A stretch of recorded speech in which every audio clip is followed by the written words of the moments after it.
பிரபல யூடியூபரான மாரிதாஸ் கடந்த திமுக ஆட்சியில் அரசை கடுமையாக விமர்சித்து வந்தார். அதனைத் தொடர்ந்து தற்போது முதல்வர் விஜய் தலைமையிலான தாவேக அரசு அமைந்திருக்கும் நிலையில் அந்த அரசையும் மாரிதாஸ் கடுமையாக விமர்சித்து வீடியோக்கள் வெளியிட்டு வந்தார். இச்சூழலில் தமிழக அரசுக்கு எதிராக விமர்சனங்கள் வைத்ததாக சென்னை மாநகர சைபர் கிரைம் காவல்துறையினர் மாரிதாஸ் மீது வழக்கு பதிவு செய்ததாக கூறப்படுகிறது.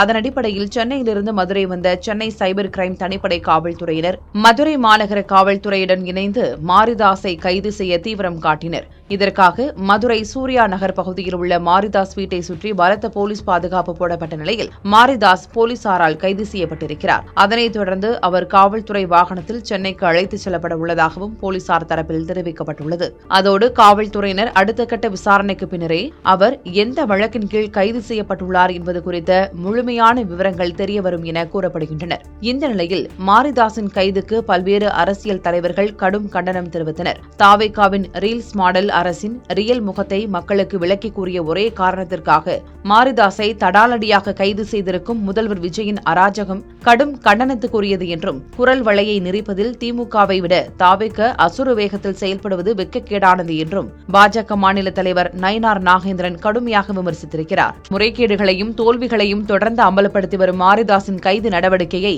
வன்மையாக கண்டிக்கிறேன் என்றும் அதிகாரத்தில் இருப்பவர்களை கேள்வி கேட்கும் குரல்களை ஒடுக்குவது ஜனநாயகத்தின் மாண்புக்கு எதிரானது என்றும் பாஜக மூத்த தலைவர் தமிழிசை சவுந்தரராஜன் விமர்சித்திருக்கிறார்.